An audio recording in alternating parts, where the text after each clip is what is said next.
Thoughts in a Garden by Andrew Marvell. This is part 2, and we shall do the analysis of stanza 5th to ninth. Stanza 5. What wondrous life in this I lead! Ripe apples drop about my head, the luscious clusters of the vine upon my mouth do crush their wine. The nectarine and curious peach into my hands themselves do reach, stumbling on melons as I pass, ensnared with flowers I fall on grass.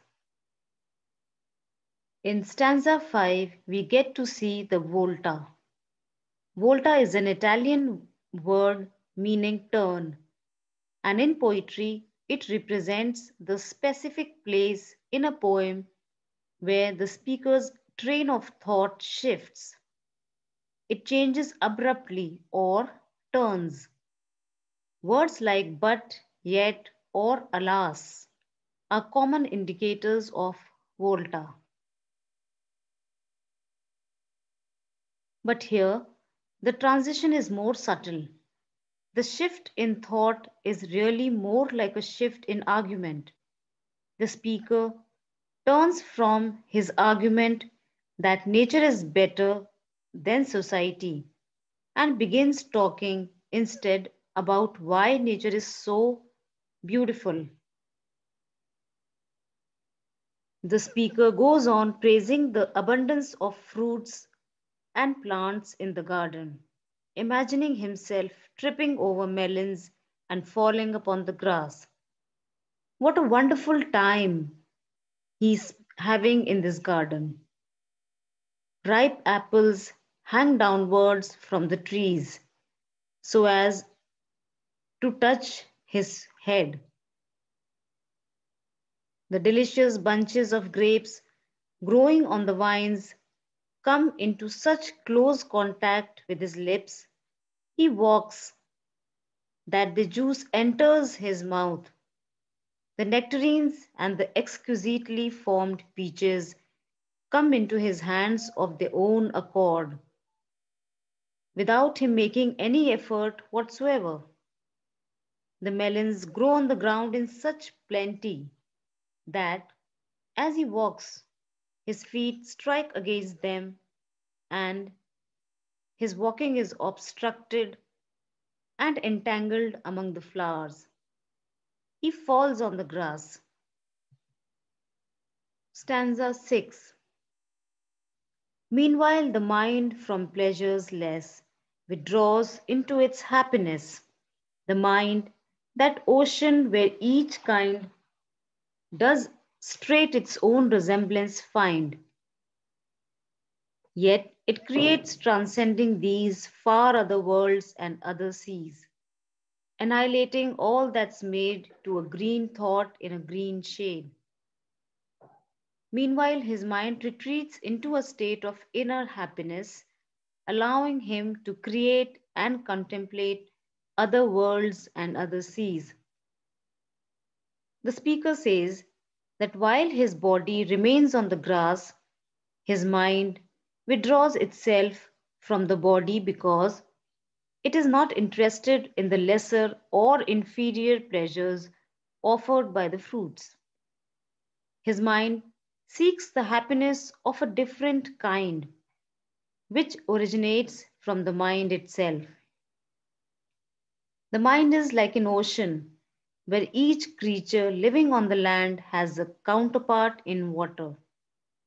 However, the mind can also create altogether different lands and different oceans, which quite surpass the real lands and real oceans. The mind reduces everything that has been created to nothingness, giving rise to fresh and vigorous thoughts in the shade of a green tree. Stanza 7. Here at the fountain's sliding foot, or at some fruit tree's mossy root, casting the body's vest aside, my soul into the boughs does glide. There, like a bird, it sits and sings, then wets and combs its silver wings, and, till prepared for longer flight, waves in its plumes the various light. Here in the garden, close to fountains, where his feet slip on account of the wetness of the ground, or close to some fruit trees, the lower parts of the trunks of which are covered with moss, his soul discards the outer garment of the body and goes noiselessly into the branches of the trees. There, on the branches, his soul sits like a bird and sings. Then his soul preens and combs its bright wings as a bird does. And finally, having prepared itself for a longer flight, waves the manifold light in its wings.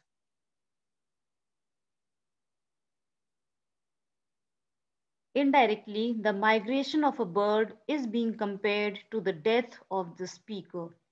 The longer flight is actually the permanent separation between soul and body at the time of natural death.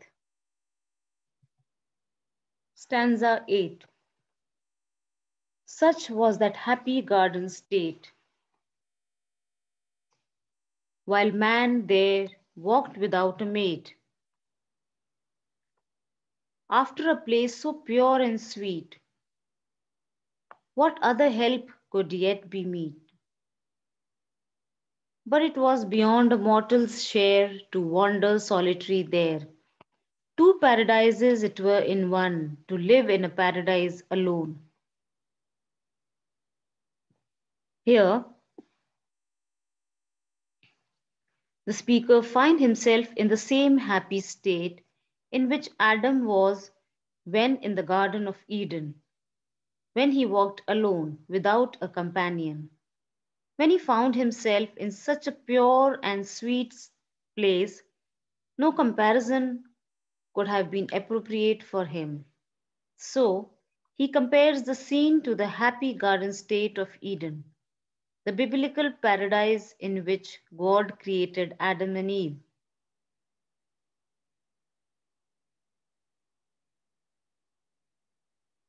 Adam could not have wished for any companion, and no companion could have suited him. But it was not the happy lot of a mortal to be allowed to roam about alone in that place. Had he continued to live alone in the Garden of Eden, he would have enjoyed the happiness of two paradises. One, the paradise which was the Garden of Eden, and second, the paradise of being alone. Stanza 9.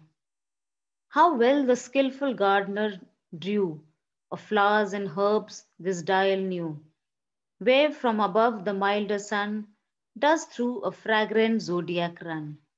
And as it works, the industrious bee computes its time as well as we. How could such sweet and wholesome hours be reckoned but with herbs and flowers?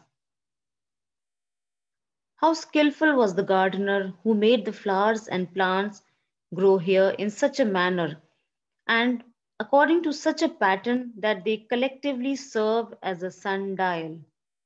The rays of the sun fall on the sundial with diminished heat after passing through the green leaves, which may be compared to the signs of the zodiac. Now, zodiac is the name given to that belt of the heavens which include all the apparent positions of the sun and planets. And the hard-working bee, while at work, is able to calculate the passing of time as correctly as we human beings can by consulting this sundial. After all, how the passing of such sweet and refreshing hours could be calculated in the garden except by means of the sundial formed by the plants and flowers. The poem the poem's final stanza contains an extended metaphor comparing the garden to a private universe, containing its own fragrant zodiac of flowers and a cosmic timekeeper in the form of the bee. whose industrious labor marked the passage of time.